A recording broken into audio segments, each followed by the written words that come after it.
2026 தேர்தலில் விஜய் தலைமையில் ஏற்க எடப்பாடி பழனிசாமி முயற்சியா? டிடிவி தினகரன் சந்தேகம். வாங்க வீடியோவை முழுமையாக்கின்றார்.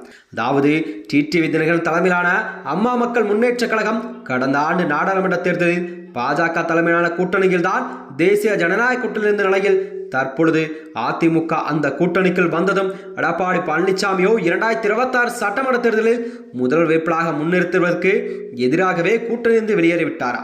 அதாவது என்டிஏ கூட்டணியிலிருந்து முழுமையாக வெளியேற்றதாக டிடிவி தினகரன் அண்மையில் அறிவித்திருந்தார். தற்போது இந்த கூட்டணியில் இணையப் போகிறாரா என்பது பற்றி அவர் ஏதும் அறிவிக்கவில்லையா? அதாவது இவ்வாறு இருக்கவே கரூர் சம்பவத்துக்கு பிறகு தமிழக வெற்றி கழகம் பாஜக கூட்டணியில் இணையப் போவதாக ஒரு பக்கம் பேச்சுக்கள் எல்லாம் அடிபட்டதா, இன்னொரு பக்கமோ அதிமுகவின் பொருளாளர் எடப்பாடி பழனிசாமி ஒருபடி மேலே சென்று தனது சுற்றுமிட கூட்டம் ஒன்றில் தாவைக்கா கொடி பறந்ததை காட்டி பிள்ளையார் சொல்லி போட்டாச்சு, தமிழகத்தில் பெரிய நமதளத்தில் நம்மளுடைய பெரிய கூட்டணி கண்டிப்பாக நமது இயக்கத்தில் இணையப் போகிறது என்பதை எடப்பாடி பழனிசாமி அவர்கள் கூறி வந்தாராம். இருப்பினும் கூட கரூர் சம்பவத்துக்கு பிறகு விஜய் மௌனமாக இருப்பதால் மேற்குறிப்பிட்ட எல்லாம் வெற்றி பேச்சாக உலா வந்து கொண்டிருக்கிறது.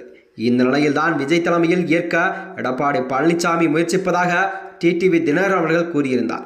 செங்கல்பட்டில் இன்று செய்தியாளர் பேசிய டிடிவி தினகரன், நாங்கள் கூட்டணிக்கு செல்கிறோமோ அல்லது எங்கள் தலைமையில் கூட்டணி அமைகிறதா என்பதெல்லாம் கண்டிப்பாக பொங்கல் நேரத்தில் உங்களுக்கு நாங்கள் தெளிவுபடுத்துவோம் என்று டிடிவி தினகரன் அவர்கள் தெரிவித்திருந்தார். அது ஒரு புதிய கட்சி, எங்கள் விமர்சிப்புகளை நாங்கள் கண்டிப்பாக விமர்சிக்காமல் விடமாட்டோம். அந்த நேரத்தில் இன்னொரு கட்சியை அதன் தலைவர்கள் தேவையில்லாமல் விமர்சிப்பது எனக்கு பழக்கமல்ல என்று அவர் கூறியிருந்தார். எனக்கு தெரிந்தவரை விஜய் தலைமையில் தான் கண்டிப்பாக தேர்தலில் ஒரு கூட்டணி போட்டியிட வாய்ப்பிருப்பதாக நினைக்கிறேன். அது யார் கூட என்று போக போகத்தான் உங்களுக்கெல்லாம் தெரியும் என்று மக்கள் அதை பார்த்து கொண்டிருக்கிறார்கள் என்று டிடிவி தினகரன் தெரிவித்தார். தமிழ்நாட்டில் கண்டிப்பாக 4 முனை போட்டி தான் 2026 சட்டமன்றத்தில் நடக்கும். திமுக தலைமையிலான கூட்டணி, என்டிஏ கூட்டணி, விஜய் தலைமையிலான கூட்டணி, தனித்து நிற்கும் சீமான் என தமிழகத்தில் கண்டிப்பாக 4 முனை போட்டி தான் நிலவும் என்பதை டிடிவி தினகரன் தெரிவித்திருந்தார். இதை தாண்டிதான் எதிர்பாராத கூட்டணி உருவாவதற்கு வாய்ப்பு இருக்கிறது. பிள்ளையார் சொல்லி போட்டாச்சு, பழனிசாமி கட்சிக்காரர்களே கொடியை அசைத்தெல்லாம் பார்க்கும் பொழுது தேர்தலில் கண்டிப்பாக விஜய் தலைமையை ஏற்றுக்கொள்ள பழனிசாமி முயற்சி செய்கிறார் என்ற எண்ணமெல்லாம் தோன்றுகிறதா.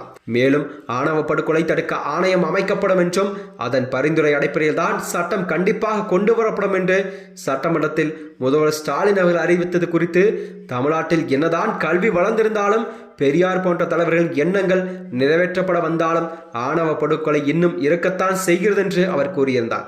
அதற்கெதிராக கண்டிப்பாக நீதிபதி தலைமையில் முழு அமைத்து சட்டம் இயற்றப்பட வேண்டும் என்று, அதனை கண்டிப்பாக வரவேற்கத்தக்கதாக செய்தியாக இருக்கும் என்று பார்க்கிறேன்.